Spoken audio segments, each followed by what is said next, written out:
"Your wife's a whore!"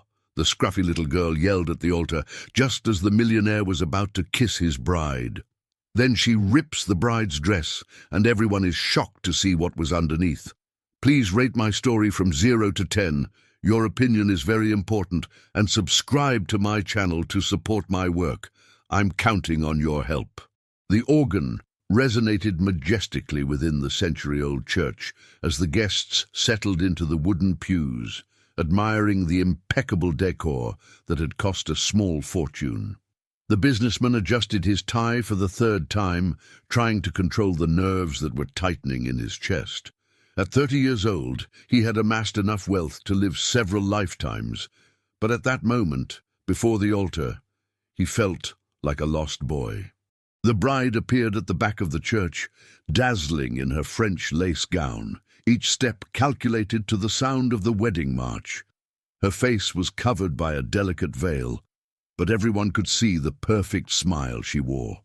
The businessman felt his heart race as she approached, remembering how they had met only 8 months ago at a charity gala where she worked as an event planner. She had been different from the other women who gravitated around his capital. She didn't ask about his investments, didn't show interest in knowing his net worth. They talked about art, literature, simple dreams. He fell in love with her kindness, the way she treated the waiters with respect, the genuine laugh that echoed when he told his stories. The priest began the ceremony with a solemn voice, and the businessman observed the woman beside him, trying to etch that moment into his memory. She was holding the bouquet too tightly, her fingers white against the red roses. He attributed it to the natural nerves of a bride. "If anyone has any objection to this marriage, speak now or forever hold your peace," the priest pronounced, following the traditional protocol. The silence that followed should have been reassuring, but it lasted only 3 seconds before being shattered by a sharp scream that came from the entrance of the church. A small child, so skinny she looked only 2 years old despite being 4, ran down the center aisle, her bare feet hitting the cold marble. Her clothes were dirty and torn, her face stained with dirt, her disheveled hair falling over large, frightened eyes. But it wasn't fear that shone in those eyes, it was determination. "She's a liar!" the girl shouted with all the strength her small lungs would allow. "A liar!" The businessman turned, shocked, as did all 300 guests who filled the church. The security guards posted at the doors had been caught off guard by the child's speed. The girl ran as if her life depended on it, and perhaps it did. The bride took a step back, the bouquet falling from her trembling hands. Her face, once serene, became as pale as the candle wax decorating the altar. Before anyone could stop her, the girl had reached the steps of the altar. With frantic and desperate movements, her small hands grabbed the fabric of the wedding dress and pulled with surprising force. The sound of tearing fabric echoed through the silent church like thunder. The dress gave way, revealing the bride's bare back. And there, etched on her white skin, were tattoos that no one knew existed. Strange symbols, numbers, marks that looked like codes. Some were old and faded, others more recent. A specific sequence of numbers caught the businessman's attention immediately. He knew those numbers. He had spent months looking at them in old documents, trying to trace the scams that had destroyed small business owners in the area years ago. Scams that had cost jobs, dreams, lives. Scams that had tarnished his family's name when it was discovered that some of the fake contracts used his company's stationery, stolen and forged. "No," he murmured, taking a step back. The bride tried to cover her back with her hands, tears beginning to stream from under her veil. Her mouth opened and closed, but no words came out. The guests had risen, some screaming, others taking pictures with their expensive cell phones. Chaos ensued instantly. The girl kept screaming, pointing at the woman. "She did bad things. She hurt people. I saw. I know." "Who is this child?" someone shouted from the audience. "Where did she come from?" The bride finally found her voice, but only to let out a strangled sob before running from the altar, clutching the remains of her dress against her body. She pushed past the people who tried to stop her and disappeared through the side door of the church, leaving behind only the echo of her hurried footsteps and the expensive perfume she had chosen especially for that day. The businessman stood paralyzed for long seconds, his brain trying to process what had just happened. He looked at the girl, who was now trembling violently, hugging herself.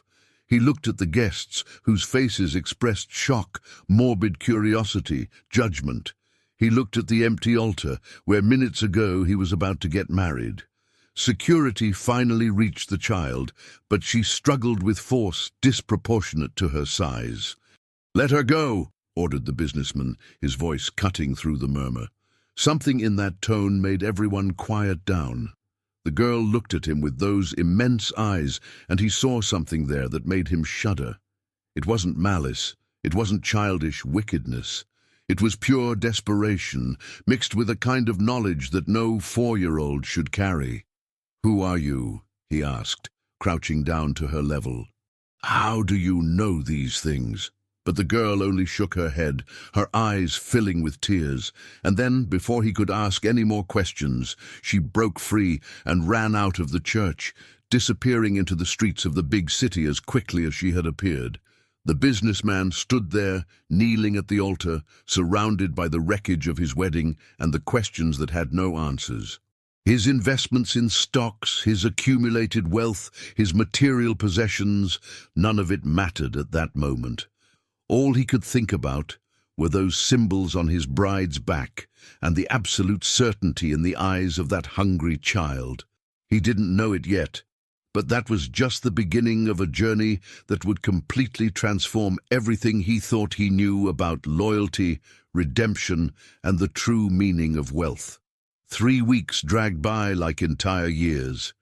The businessman had cancelled all appointments, ignored calls from partners worried about his business, let financial reports gather dust on his office desk. His fortune continued to generate automatic dividends, but for the first time in his life, it didn't matter at all. He spent his days wandering the streets of the periphery, an area of the city he had never set foot in before, despite living there his whole life. The mansions and luxury condos he knew were worlds away from those narrow alleys where children played barefoot among the garbage and stray dogs fought over food scraps. He hired private investigators who charged fortunes for information that led nowhere. The bride had disappeared completely, as if the earth had opened up and swallowed her. She didn't use credit cards, didn't access bank accounts, didn't appear on security cameras. It was as if she had never existed.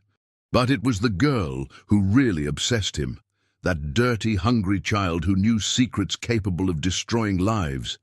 He needed to find her. He needed to understand how a 4-year-old carried information about scams that had happened years ago. It was on a rainy afternoon that he finally saw her again. He was questioning homeless people in an abandoned square when he recognized her sitting inside a cardboard box, improvised as a shelter. She was holding a piece of moldy bread, chewing slowly as if it were the most precious meal in the world. Beside her, an older woman coughed violently, her thin body shaking with each spasm. She must have been 60, but she looked 80.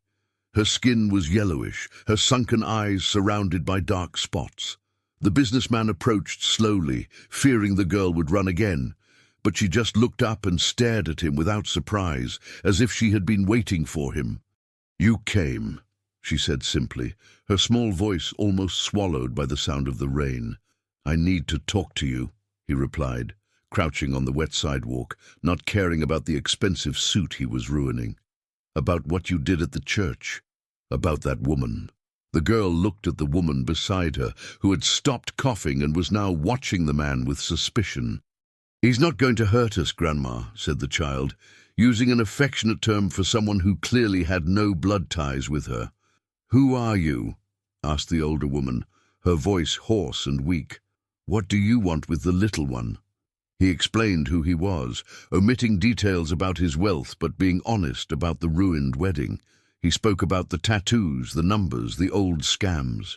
The older woman listened to everything in silence, and when he finished, tears were streaming down her wrinkled face. "That woman," she began, having to stop to cough again. "She used to come here, brought food for the girl, clothes, sometimes medicine for me." "Why?" asked the businessman, confused. "Never said the real reason, but she always cried. Said strange things about regret, about debts she could never repay." The girl heard everything. "Children understand more than we think." The girl nodded gravely. "She talked about bad things she did, about papers she signed, about people who lost everything. She said her name was on everything, but it wasn't just her fault." The businessman felt a chill run down his spine. Did she mention other people? Someone who forced her to do these things? A man. She called him her brother. Said he was very bad, that he controlled everything she did.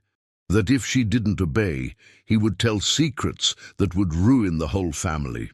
The pieces began to fit together in the businessman's mind.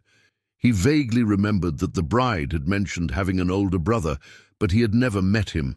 She always changed the subject when he asked about her family. "Where can I find her?" he asked, feeling a growing urgency. The girl shook her head. "I don't know. She stopped coming a long time ago. Before that day at the pretty church." The older woman had another coughing fit, this one more severe than the previous ones. When she finally managed to breathe again, there was blood on her lips.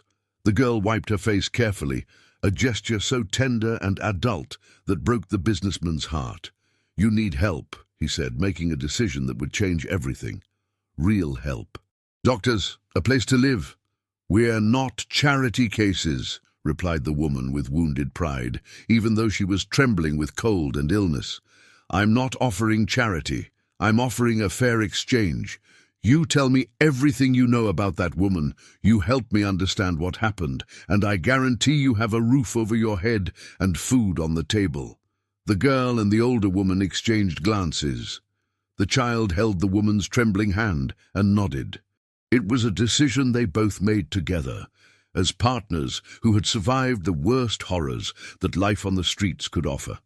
2 weeks later, they were installed in a small but decent apartment in a working-class neighborhood.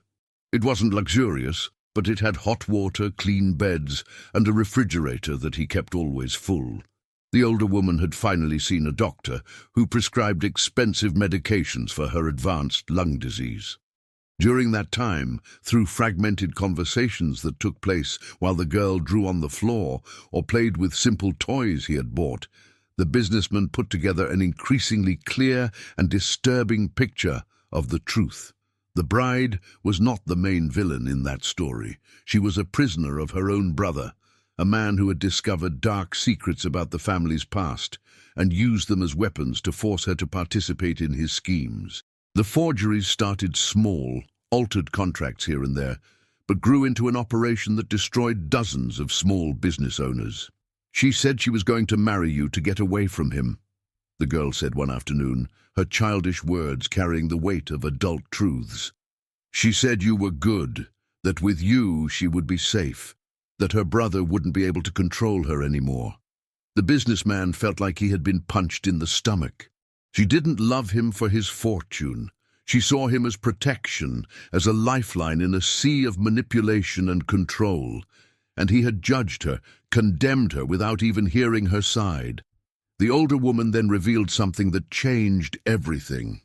"My partner," she said, her eyes distant with the memory, "was a good man, had a hardware store, small but honest. Then came the forged papers. Contracts he never signed, debts he never made. We lost everything. He couldn't bear the shame, the pain of seeing the work of a lifetime destroyed by lies." She didn't say what happened to her partner after that, but she didn't need to. The businessman saw the old and deep pain in her eyes and understood. "It was her brother who did it," he said, not as a question but as a statement. "Yes, and she was the one who delivered the documents, the pretty face that no one would suspect. But she suffered with every lie, every life she helped destroy. My partner is gone for 4 years.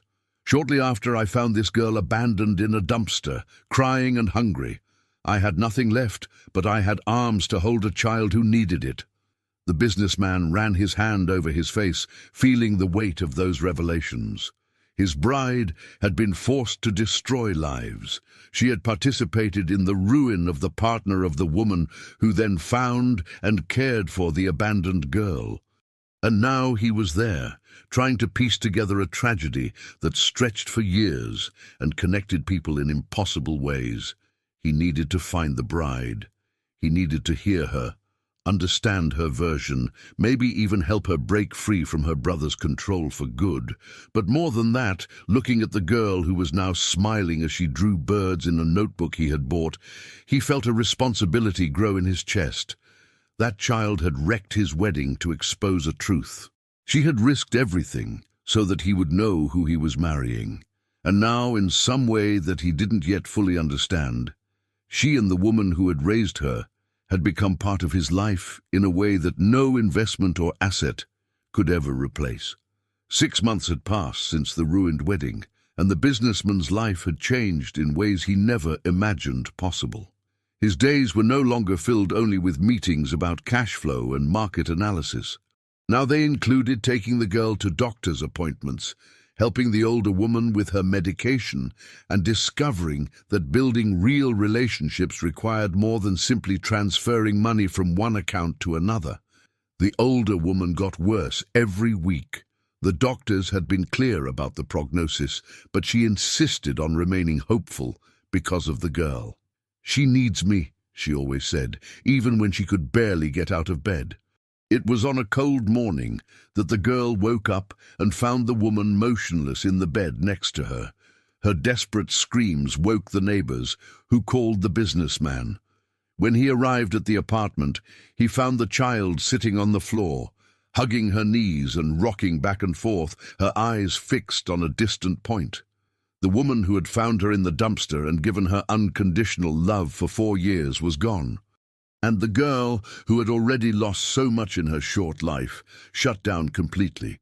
She stopped talking, stopped eating, stopped drawing her birds. It was as if a light had gone out inside her. The businessman tried everything. He hired the best professionals, offered expensive toys that she ignored, took her to beautiful places where she only stared into the void. Nothing worked. The child was there physically, but her soul seemed to have been lost somewhere dark and unreachable. His family began to pressure him. His mother, an elegant woman who had always cared about the family's reputation, called daily with the same refrain. "This child is not your responsibility. You have businesses to take care of, a life to rebuild. There are suitable places for children like her." But he couldn't. Every time he looked at that small, broken girl, he saw someone who had sacrificed her safety to show him the truth. He saw someone who needed him in a way that no partner or client ever would. It was during a particularly heated argument with his mother that he made the decision that would change everything. "I'm going to take custody of her, officially." The silence on the other end of the line was deafening.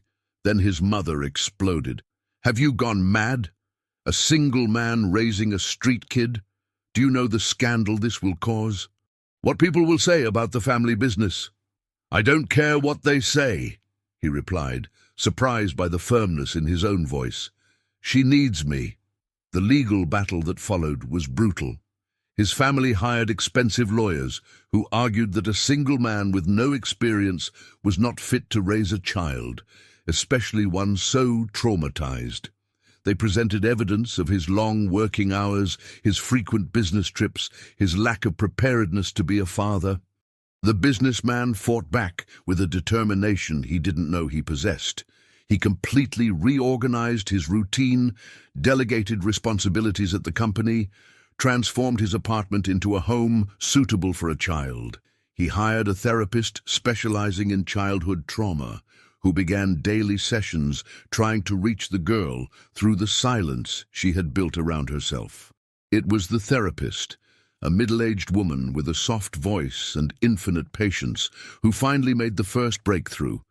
During one session, she put paper and crayons in front of the girl and waited. 30 minutes passed. An hour. Then, almost imperceptibly, the child's small hand reached for a blue crayon. The first drawing was of a bird in a cage, the second of an empty cage, the third of a bird flying. The therapist cried when she showed the drawings to the businessman. "She's trying to tell us something. She's trapped in her pain, but she wants to be free from it." The weeks that followed were of small progress and great setbacks. The girl started eating again, but only when he sat next to her and ate with her. She started talking again, but only loose, whispered words. Nightmares woke her every night, and he learned to sleep with her bedroom door open so he could run in when the screams started. It was in this turbulent period that the bride reappeared.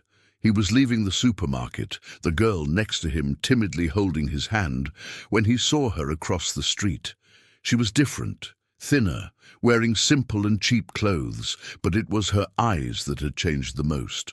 That sparkle, he remembered, had been replaced by a deep exhaustion. Their eyes met for an instant that seemed to stretch for an eternity.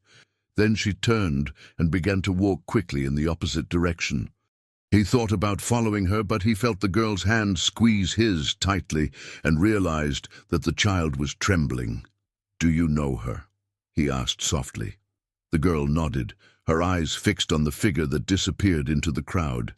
"The crying lady," she whispered, the first complete word she had said in weeks. That night, he hired new investigators. This time, with the information of where she had been seen, it took only 3 days to locate her. She lived in a rundown neighborhood, sharing a tiny room with 2 other women, working double shifts as a cleaner at a hospital. He spent days watching the place, trying to gather the courage to approach her.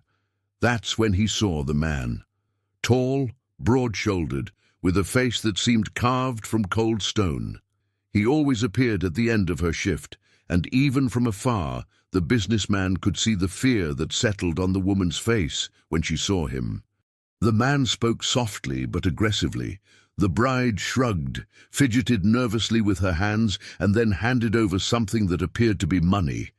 The man counted the bills, said something that made her flinch, and left. The businessman followed the man to a bar in the outskirts, where he met other men who had the same menacing appearance.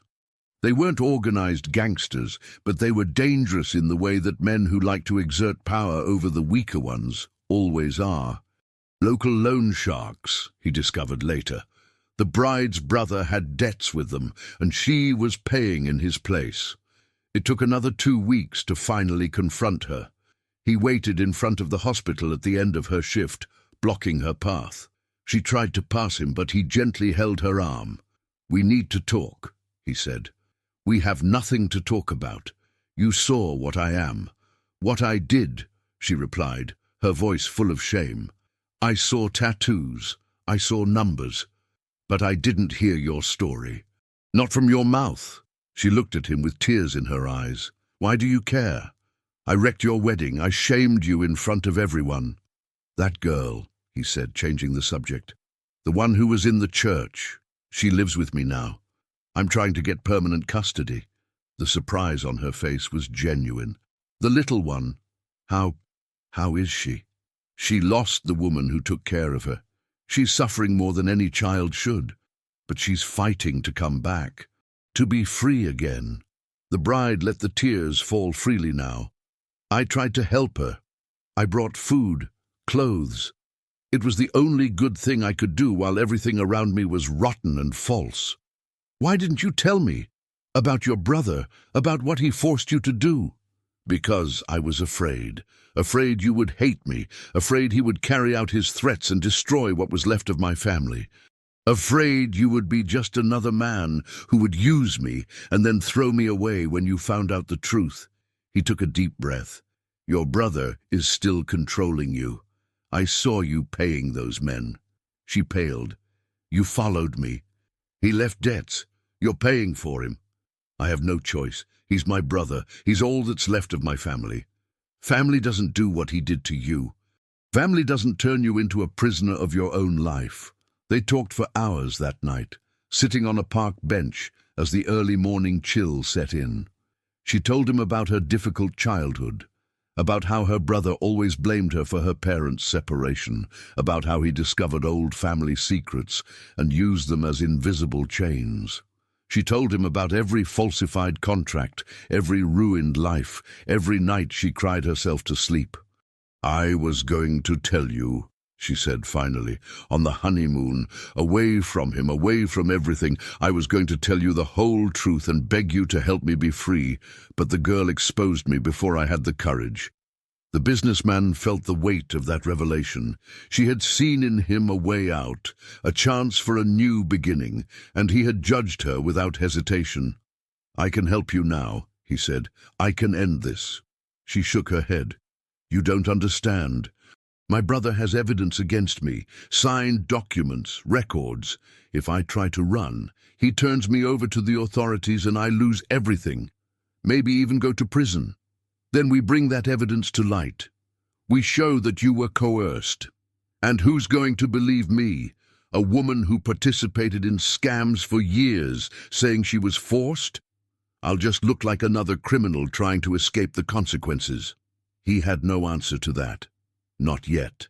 But looking at that broken woman he had loved and judged, he felt he needed to find one. 10 months had passed since that day in the church, and the businessman discovered that solving human problems was infinitely more complex than managing his wealth or analyzing investments. The battle for the girl's custody had intensified, with his family presenting witnesses who questioned his ability as a guardian. Each hearing was a torture, exposing his past failures and mistakes to public judgment.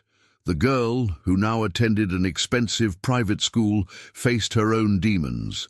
The other children called her dumpster girl when the teachers weren't listening.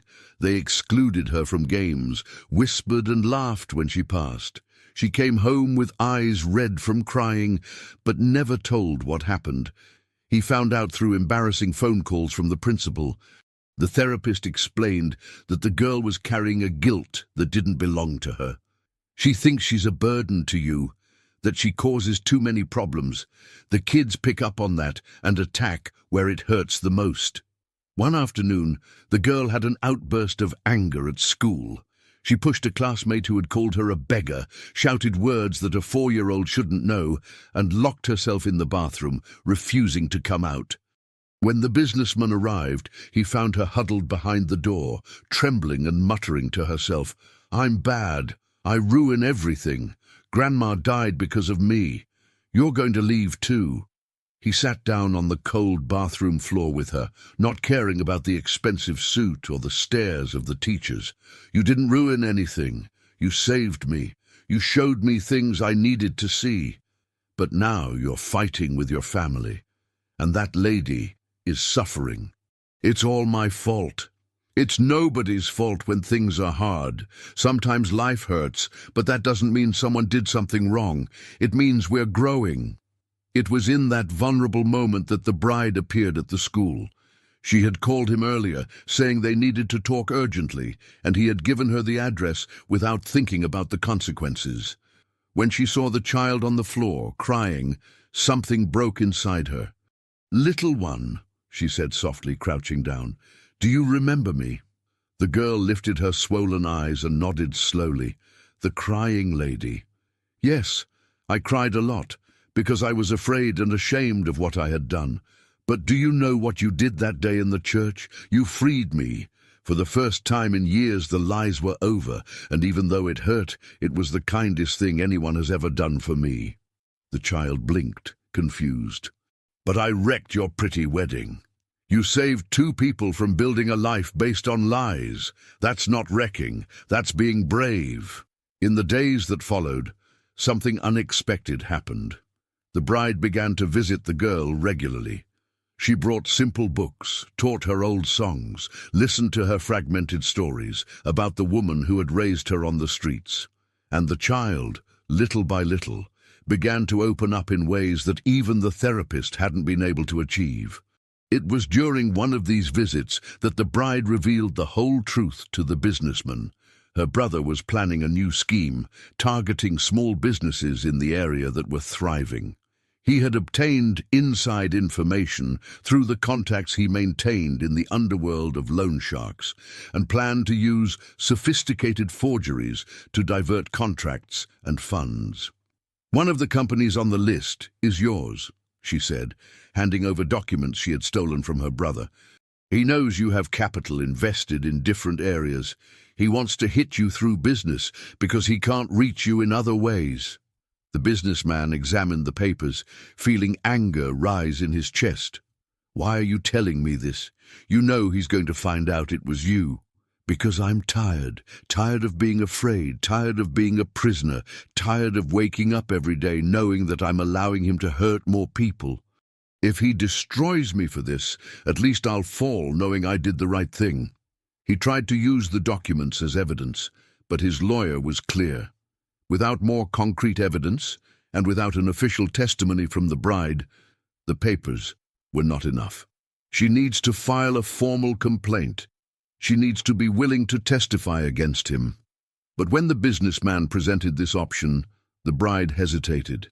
"If I testify, I'll have to admit everything I did. I can be prosecuted too. I can lose my freedom. Or you can finally be truly free, not from prison, but from him." The decision didn't come easy. It took weeks of painful conversations, of nightly tears, of old fears resurfacing. But it was the girl who gave the final push. During an afternoon, when the three of them were together, the child drew a bird trapped in a cage, and then another flying free. "Which one do you want to be?" she asked the bride, with the impossible wisdom that only those who have suffered too much can have. The bride looked at that 4-year-old child who had gone through more horrors than most adults and found courage she didn't know she possessed. "I want to fly." The lawsuit against the brother was long and devastating. The bride had to sit in hearings and detail every scam, every lie, every life she had helped to destroy. The lawyer's questions were cruel, designed to make her appear as guilty as her brother. She cried, broke down, but didn't give up. The brother tried to blackmail her, showing up at her work with veiled threats. "You're going to regret betraying me. I'm going to tell everyone about what you did when you were younger. I'm going to destroy any chance you have of having a normal life." But for the first time, she looked at him without fear. "Do what you want. I'm not your prisoner anymore." His anger exploded into more direct threats, which ended up being his fatal mistake. Witnesses at her work heard everything, and that strengthened the case against him. The local loan sharks, when pressured by the authorities about the debts, revealed information about the brother's schemes that he thought were hidden. Slowly, the empire of lies he had built began to crumble. Business owners who had been victims of the old scams came forward with their stories. Documents were discovered, and the brother, who had always considered himself untouchable, found himself being forced to face the consequences of years of manipulation and crimes. The hearing regarding the girl's custody reached its decisive moment in the same period. The judge, a middle-aged man with eyes tired of seeing human tragedies, asked to speak to the child in private. The businessman waited outside the room, his heart beating so hard he could hear it. When the girl came out 15 minutes later, she was holding the judge's hand and had tears in her eyes. But they weren't tears of sadness. When the judge announced his decision to grant permanent custody to the businessman, he explained his reasoning simply. "This child told me something that changed my perspective. She said that you have never lied to her, never promised that everything would be easy, but also never abandoned her when things got difficult. She said that with you, she learned that being loved doesn't mean being perfect. And that, sir, is something that many people never learn in a lifetime." The businessman's family, present at the hearing, remained silent. Some with obvious disapproval, others with tears in their eyes, recognizing that perhaps there was something more important than appearances and reputation. A full year had passed since the ruined wedding, when life finally began to stabilize. The bride's brother was forced to compensate his victims, losing everything he had accumulated through dishonest means. The bride, after months of legal proceedings and painful testimony, received a reduced sentence for having cooperated fully with alternative sentencing that would allow her to rebuild her life. But the biggest turnaround came unexpectedly.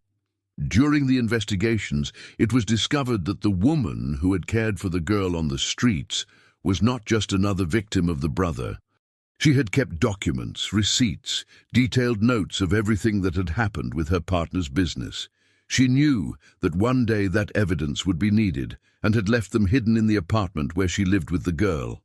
When these documents were found and presented, they not only strengthened the case against the brother, but also revealed other victims who had given up seeking redress. The woman, even suffering and dying, had found a way to protect other people. Her legacy was not just having loved an abandoned child, but having planted seeds of reparation that would blossom after her departure. The girl, upon learning this, cried for hours. But they weren't tears only of sadness. They were tears of understanding, of realizing that the woman who loved her had been heroic until the end. The therapist explained that this would give the child something precious, the ability to transform her pain into purpose. The businessman, observing all this, proposed something that surprised even himself. He suggested that the three of them, he, the bride, and the girl, form an unconventional family, not based on forced romance or traditional roles, but on a genuine commitment to care for each other and build something real on the ruins of the past. The bride hesitated, fearing that her presence would bring more problems. But the girl, with her impossible wisdom, held both of their hands and said something that none of them would forget. Hurt people can heal together. Grandma taught me that. She was sick, but she healed me from abandonment. You guys are hurt, but you can heal me too, and I can help you. There was no celebration party or big announcements. The change happened gradually, with the bride moving into an apartment nearby, visiting daily, participating in the girl's routine. The businessman discovered that his greatest wealth was not in his financial investments or in his growing profit, but in the laughter of a child who had finally learned to trust again, and in the transformation of a woman who had found the strength to break chains that had bound her for years. The girl began to thrive in school when they stopped hiding her story and instead honored it. The therapist suggested that the child share her experience in a way appropriate for her age, and when she talked about having lived on the streets and about the woman who had loved her unconditionally, the other children stopped seeing her as different and started seeing her as brave. 18 months after that chaotic day in the church, the three were sitting in a park watching the girl play with other children. She laughed, ran, was free in ways that seemed impossible before. Her internal scars were still there, they always would be, but they didn't define her anymore.